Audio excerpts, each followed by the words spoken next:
Welcome to this new lesson.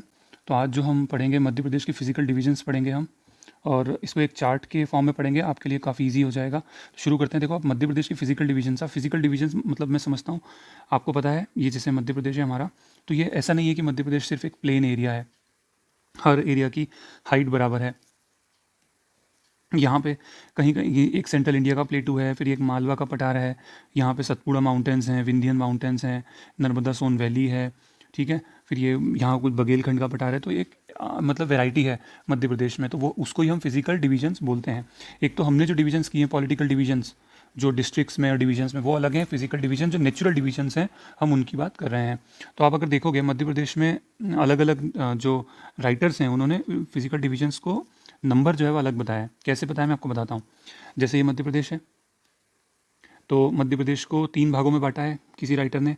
एक भाग हो गया आपका सेंट्रल हाईलैंड्स, दूसरा हो गया आपका सतपुरा महिकाल रेंजेस, एंड तीसरा हो गया आपका बघेलखंड प्लेटू रीजन, ठीक है। तो मैं आपको दिखाता हूँ जैसे कि ये। तो अगर आप देखोगे तो मैंने आपको 3 रीजन बताया मध्य प्रदेश के। एक आपका बताया मैंने सेंट्रल हाईलैंड, दूसरा मैंने आपको बताया सतपुड़ा महिकाल रेंज, एंड तीसरा मैंने आपको बताया बघेलखंड, ठीक है। तो आप ये देखोगे कि ये जो रीजन है आपका, हाँ, इसको आप, ये जो है हमारा सतपुड़ा महिकाल रेंज, ठीक है, ये हमारा हो गया बघेलखंड का रीजन। और ये जो बाकी जितना भी रीजन है, बाकी का जो जितना भी रीजन है, दिस इज आपका सेंट्रल हाईलैंड्स। तो ये 3 मोटे मोटे भागों में बांटा। उसके बाद फर्दर ये जो सेंट्रल हाईलैंड्स हैं, ये सेंट्रल हाईलैंड्स, ठीक है, इसको आप इस तरह से, ये यहाँ पे, ये आपका सेंट्रल हाईलैंड, इसको फर्दर पार्ट्स में बांट दिया। तो पार्ट्स में कैसे बांटा, जो एक पार्ट जो आपका बांट दिया वो हो गया आपका मालवा, ठीक। उसके बाद जो दूसरा है वो है आपका ये सेंट्रल इंडिया रीजन, मतलब ये इधर, ये वाला हिस्सा, और ये इधर वाला, ये सेंट्रल है, जो है सेंट्रल इंडिया प्लेटू। एक तो मैंने आपको मालवा का बता दिया, एक आपको मैंने सेंट्रल इंडिया प्लेटू बता दिया। एक जो ये वाला रीजन है, ये इधर, मतलब आपकी जो भिंड, दतिया और ये इधर वाला हिस्सा, ये हो गया आपका क्या, बुंदेलखंड हो गया, ठीक है। एक ये वाला पार्ट हो गया सेंट्रल हाईलैंड्स का।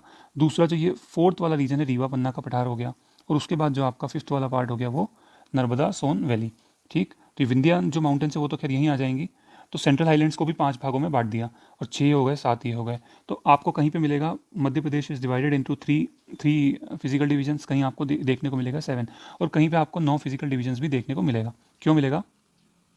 हमने पढ़ा central highlands, Malwa plateau, central India plateau, Bundelkhand, Rewa Panna, Narmada Son valley, 5 तो ये हो गए।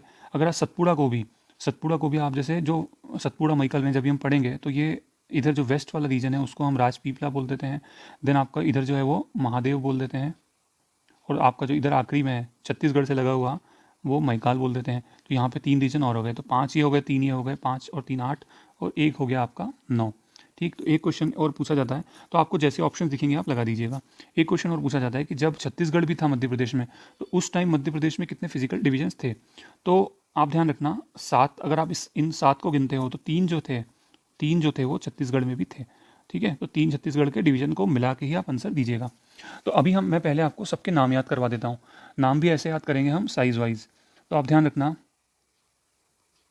आपको कैसे नाम याद करना है, BASI। तो ये बाबू सारे, तो 1 2 3 4 तो हमको याद हो गए।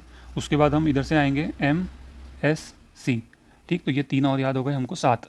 बा से आपका आ जाएगा बघेलखंड, BU से आ जाएगा बुंदेलखंड, बाबू सारे, सतपुड़ा महिकाल रेंजेस, री से रीवा पन्ना प्लेटू, ओके।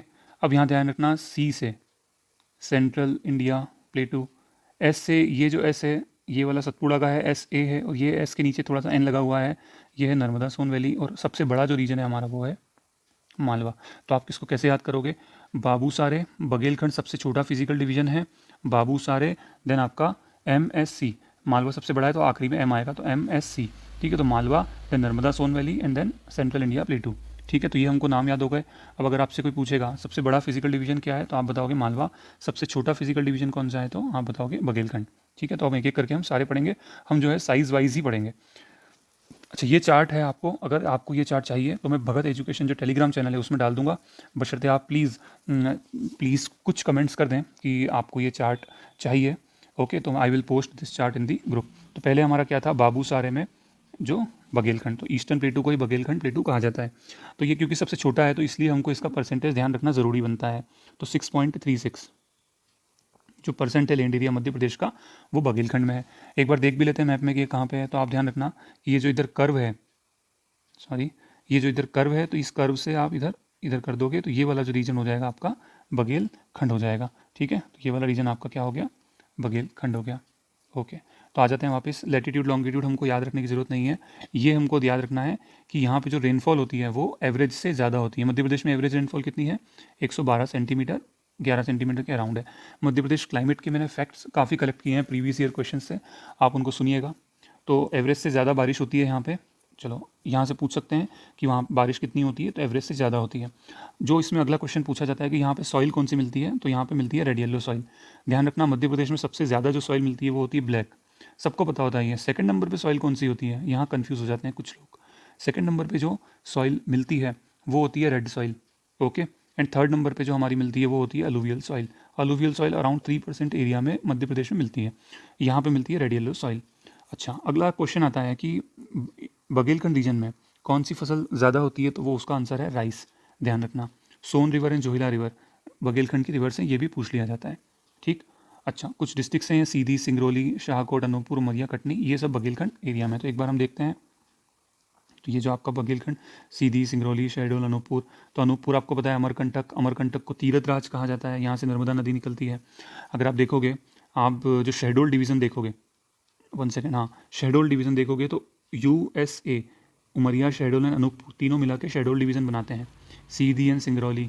ठीक, तो ये सीधी हो गया सिंगरौली। सिंगरौली जो जिला है वो किसकी, उत्तर प्रदेश की बॉर्डर से भी लगा हुआ है और छत्तीसगढ़ की बॉर्डर से भी लगा हुआ है। ओके, तो इसके साथ हम बघेलखंड को फिनिश करते हैं। अब हमारा क्या आएगा, बा बू, तो बू से आ गया हमारा बुंदेलखंड। तो यहाँ बुंदेलखंड पे आ जाते हैं। तो बुंदेलखंड का रीजन, ये एरिया परसेंट आपको ध्यान रखने की ज़रूरत नहीं है। लैटिट्यूड लॉन्गिट्यूड भी नो नीड। बारिश यहाँ पे एवरेज से कम होती है, ध्यान रख सकते हो तो ठीक, अदरवाइज ओके। अब यहाँ सॉइल में आता है सबसे इंपॉर्टेंट क्वेश्चन, पूछा जाता है कि मिक्स्ड सॉइल, जो हमारा मिक्स्ड सॉइल है वो कहाँ पे मिलता है, तो वो बुंदेलखंड पठार में मिलता है। ठीक है, जो आर्कियन क्रम की चट्टानें हैं वो भी कहाँ मिलती हैं, मध्य प्रदेश में बुंदेलखंड पठार में मिलती हैं। ये हो गया। अच्छा, अब आप आ जाओ कि यहाँ पे जो फसलें होती हैं वो कौन सी होती हैं। एक होती है जवार, वीट, सीसम, फ्लैक्सीड, इतना कुछ ध्यान रखने की ज़रूरत नहीं है। यहाँ से जो नदियाँ निकलती हैं वो बेतवा, सिंध, केन, दसान, पहुँच, अभी मैं बता दूंगा आपको, समझ में आ जाएगा। देखते हैं चलो एक बार। तो ये हमारा मैप है। तो बुंदेलखंड वाला पार्ट कहाँ से है, ये इधर, और फिर आ जाओ आप इधर। ठीक, तो ये जैसे भिंड का कुछ हिस्सा जो है आता है, इसी तरह से दतिया, शिवपुरी, अशोकनगर, तो ये जो है बुंदेलखंड का पार्ट है। बुंदेलखंड एक्चुअली MP में है, और कुछ जो एक बहुत बड़ा हिस्सा क्या है, यूपी में भी है। बुंदेलखंड में सूखे की बहुत समस्या है। उस सूखे की समस्या को दूर करने के लिए केन बेतवा लिंक प्रोजेक्ट भी है। तो जो केन रिवर है वो आपकी इधर है और बेतवा रिवर आपकी इधर है। तो बेतवा में पानी ज़्यादा रहता है, इसमें कम रहता है।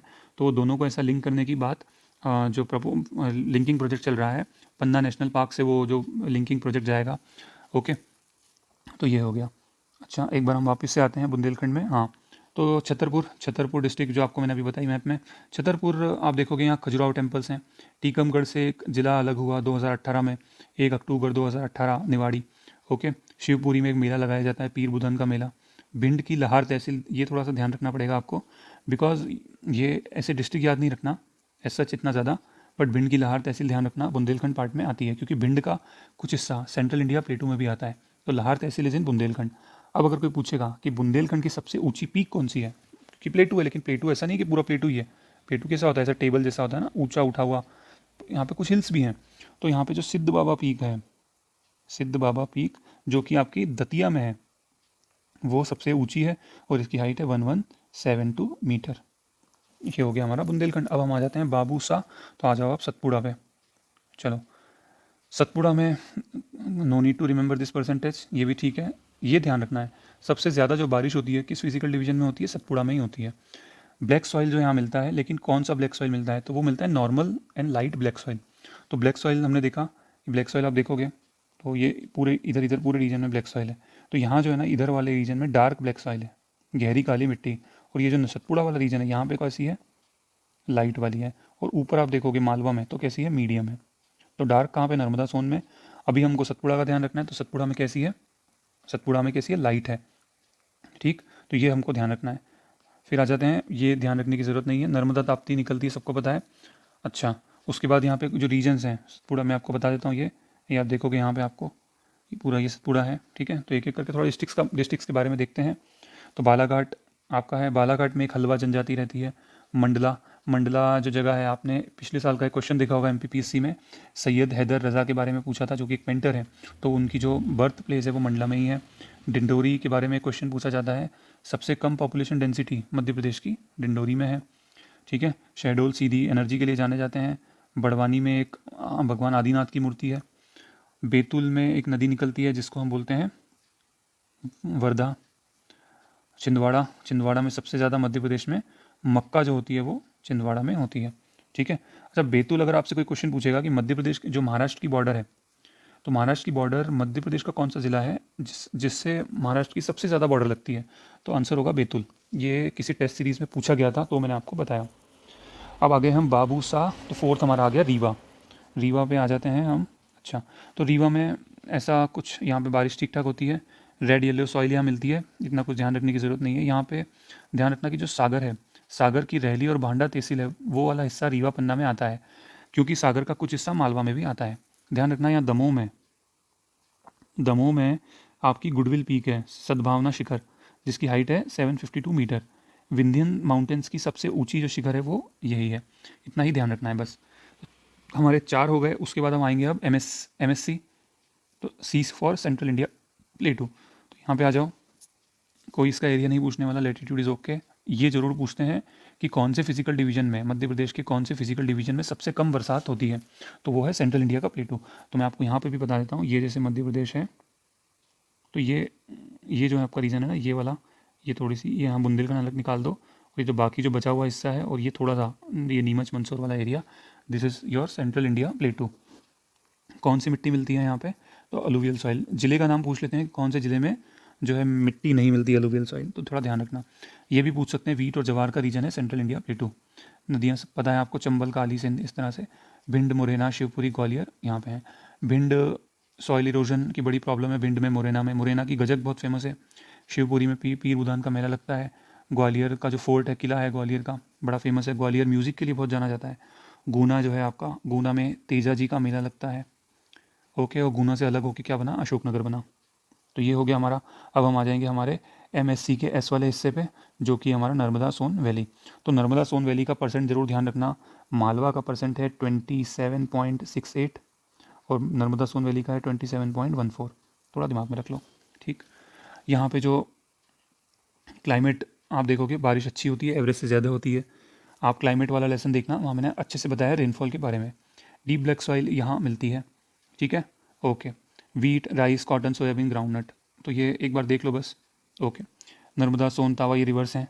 फिर जो डिस्ट्रिक्ट्स हैं वो जो नर्मदा सोन वैली के अंडर हैं, जबलपुर, नरसिंहपुर, हरदा, होशंगाबाद, ये सब हैं। आपको पता होगा कि जबलपुर में धुआंधार जलप्रपात है, नरसिंहपुर में गाडरवारा तहसील है, ठीक है। हरदा में सोडलपुर हरदा मेला लगता है। होशंगाबाद जो आपका पचमढ़ी है, होशंगाबाद में, तो इस तरह से। और उसके बाद हम आ जाते हैं किस में, हमारा जो हमारा आखिरी फिजिकल डिवीजन है वो है हमारा मालवा का।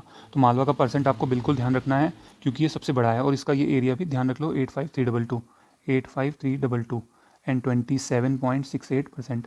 मध्य प्रदेश का टोटल एरिया पता है ना आपको, 308252। कहीं कहीं अलग भी लिखा हुआ है, बट आप ये ध्यान रखोगे तो चल जाएगा आपका काम। मध्य प्रदेश का जो क्लाइमेट है वो दुनिया में सबसे अच्छा है। ऐसा किसने कहा था, मैंने नहीं कहा, फ़ाहीन ने कहा है। यहाँ पे डीप ब्लैक सॉइल लिखा है, बट वो मीडियम ब्लैक सॉइल है। गेहूँ यहाँ बहुत ज़्यादा होती है। यहाँ पे स्टोर हाउस ऑफ वीट कहा जाता है मालवा को, क्योंकि गेहूँ बहुत होती है। अच्छा, नदियाँ चंबल है, काली सिंध है, इस तरह से हैं। मालवा में जो पीक्स हैं वो सिगार पीक जो है सबसे ज़्यादा ऊंची है मालवा की। इसके अलावा जाना पावा पर्वत है जहाँ से चंबल निकलती है। धाजारी पीक भी यहीं है। अच्छा, नर्मदा सोन वैली में एक बात बताना भूल गया, यहाँ पे क्रिटेशियस क्रम की चट्टानें मिलती हैं। अभी क्रिटेशियस क्रम क्या होता है, तो आप देखोगे कि जैसे यहाँ पे क्या होता है, एरा होता है। तो 3 एरा कौन से हैं, पालियोजोइक, मीसोजोइक एंड सीनोजोइक। तो इस एरा को हम पीरियड्स में बांटते हैं, ये सबसे पुराना है इन तीनों में। मीसोजोइक की जो 3 पीरियड हैं उनमें जोरासिक है, ट्रायासिक है और क्रिटेशियस है। तो यहाँ पे जो इस क्रम की चट्टानें, क्रिटेशियस क्रम की चट्टानें कहाँ मिलती है, नर्मदा सोन वैली में मिलती हैं, और इसका टाइम पीरियड जो है वो अराउंड 13 करोड़ साल पहले। मतलब क्रिटेशियस क्रम की चट्टानें 13 करोड़ साल पहले की चट्टानें नर्मदा सोन वैली में मिलती हैं। क्वेश्चन पूछा था तो आपको थोड़ा सा दिमाग में रखना है। बुंदेलखंड में आर्कियन क्रम की चट्टानें मिलती हैं। आर्कियन जो क्रम है वो सबसे पुराना है, आर्कियन चट्टानें सबसे पुरानी है। ये अलग है, ये अलग है। आर्कियन क्रम जो है ये रॉक्स का टाइम स्केल है, दिमाग में रखना, और ये क्रिटेशियस क्रम अलग है, ठीक है। तो अभी हम इसको भूल जाओ, आप कंफ्यूज हो जाओगे। बस आप ये ध्यान रखो कि जियोलॉजिकल टाइम स्केल के हिसाब से जो क्रिटेशियस क्रम की चट्टानें हैं वो कहाँ मिलती हैं, नर्मदा सोन वैली में मिलती हैं। अब हमारे फिर से हम मालवा में आ जाते हैं। तो मालवा की सिगार पीक सबसे ऊंची है और 2785322 इसका एरिया है, 27.68% ऑफ एमपी। उसके बाद हमको कुछ डिस्ट्रिक्ट्स के बारे में देख लेते हैं। रतलाम जो है नमकीन क्लस्टर है यहाँ पे, और शराब भी बनती है यहाँ पे, विटीकल्चर अंगूर की खेती। झाबुआ, अलीराजपुर, धार, उज्जैन ये ट्राइबल एरियाज़ हैं। अलीराजपुर में सबसे ज़्यादा ट्राइबल का परसेंटेज है, ठीक है। धार आपका धार परमार डायनेस्टी से रिलेटेड है। देवास में एक नेमावर तहसील है जिसकी हिस्टोरिकल इंपॉर्टेंस है। सीहोर में एक आवासीय स्पोर्ट्स आवासीय विद्यालय है। भोपाल तो काफ़ी कुछ है। इंदौर में भी काफ़ी कुछ है, बट एकदम जो मेरे माइंड में क्लिक कर रहा है मैं आपको बता देता हूँ। इंदौर में एक कांच मंदिर है, ठीक है। शाहजहाँपुर हमारे बालकृष्ण शर्मा नवीन जो हैं पोइट साहित्यकार, उनकी जन्मस्थली है। रायसेन, रायसेन भी काफ़ी कुछ है। रायसेन जो टेम्पल जो बनवाए थे राजा भोज ने वो हैं। विदिशा का पुराना नाम क्या है, गयारासपुर। अगरमालवा कब बना, अगरमालवा बना आपका 16 अगस्त 2013 को बना। राजगढ़ नरसिंहगढ़ आपको पता है, जो नरसिंहगढ़ है राजगढ़ में उसको कश्मीर मालवा भी कहा जाता है। बहुत ज़्यादा सुंदर जगह है। हम लोग अदर स्टेट अदर कंट्री घूमने जाते हैं बट एमपी नहीं घूमते। तो एमपी नरसिंहगढ़ आप देखोगे तो काफ़ी कुछ आपको बहुत अच्छा लगेगा। तो ये हमारे फिजिकल डिविजन्स थे, ठीक है। एक बार मैप में लास्ट मैं बता देता हूँ आपको, ओके, फिर फिनिश करेंगे इस लेसन को। अच्छा, तो पहले हमने सबसे पहले पढ़ा था बा, तो बा से बघेलखंड सबसे छोटा 6.36। फिर हमने पढ़ा बुंदेलखंड, तो ये बुंदेलखंड हो गया, ओके, इधर आप मैच कर लेना। फिर हमने पढ़ा सा सतपुड़ा, तो दिस इज सतपुड़ा। फिर हमने पढ़ा रीवा पन्ना, तो ये हमारा रीवा पन्ना हो गया। फिर रे बाबू सारे हो गया। देन हमने पढ़ा सी एमएससी पढ़ा था सेंट्रल इंडिया प्लेटू, तो दिस इज़ हमारा सेंट्रल इंडिया का प्लेटू, ओके। उसके बाद हमने पढ़ा आपका Narmada Son valley, oh sorry sorry मैंने गलत बता दिया, this is Satpura and this is Narmada Son valley. तो जो सबसे मालवा के पहले जो पार्ट है वो नर्मदा सोन वैली है, ठीक है। और उसके बाद हमने आखिरी में पढ़ा मालवा। तो ओके, इस तरह से हमने फिजिकल डिविजन्स चार्ट के थ्रू पढ़े। तो आप अगर कमेंट्स में मेंशन करेंगे, थोड़े से 5-6 कमेंट करेंगे, मुझे बहुत खुशी होगी। तो मैं ये पूरा चार्ट मैप सब जो है ग्रुप में डाल दूंगा। भगत एजुकेशन हमारा टेलीग्राम चैनल है उसमें मैं डाल दूंगा, okay. Please friends give your feedback. Thank you so much.